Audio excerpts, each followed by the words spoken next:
आज हम इस वीडियो में सीखेंगे कि वैद्युत क्षेत्र क्या होता है तथा बल रेखाएं क्या होती हैं, यानी इलेक्ट्रिक फील्ड क्या है और इलेक्ट्रिक फोल्ड ऑफ लाइंस। तो वैद्युत क्षेत्र पहले सीखते हैं। वैद्युत क्षेत्र किसी वैद्युत आवेश अथवा वैद्युत आवेश के समुदाय यानी वैद्युत आवेश का जो ग्रुप होता है उसके कारण या उसके चारों ओर का वह क्षेत्र जिसमें कोई अन्य आवेश आकर्षण अथवा प्रतिकर्षण बल का अनुभव करता है, वैद्युत क्षेत्र अथवा वैद्युत बल क्षेत्र कहलाता है। जैसे कोई चार्ज है, उसकी उससे जो बल रेखाएं होती हैं, अगर प्लस चार्ज है तो उसके कारण बल रेखाएं बाहर की ओर होती हैं, यानी उसके कारण जो वैद्युत क्षेत्र है वो बाहर की ओर होगा। अगर यहाँ पर माइनस आवेश होता तो उसके कारण अंदर की ओर होता। अगर वैद्युत अगर इस आवेश का जो क्षेत्र है उसके उसमें अगर किसी अन्य आवेश जैसे क्यू नॉट को अगर लाते हैं तो इस पर एक बल का अनुभव होता है।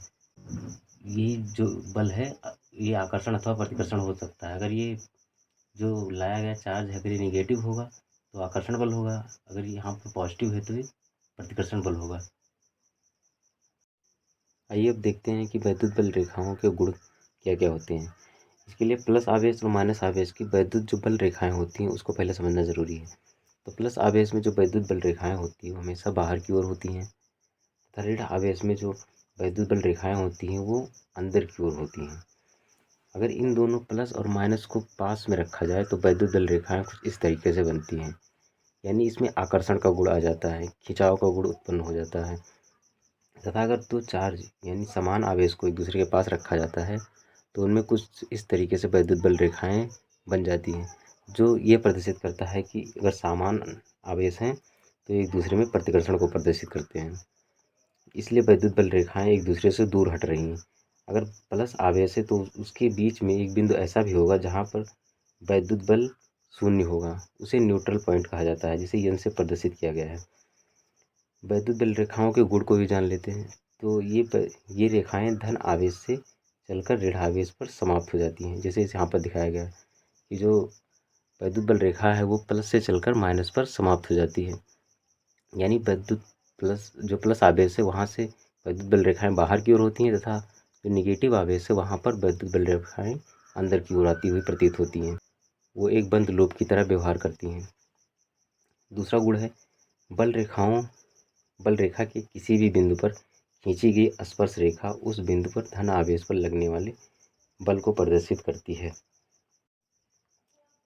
दूसरा है बल की किसी भी बिंदु पर खींची गई स्पर्श रेखा उस बिंदु पर धन आवेश पर लगने वाले बल की दिशा को प्रदर्शित करता है।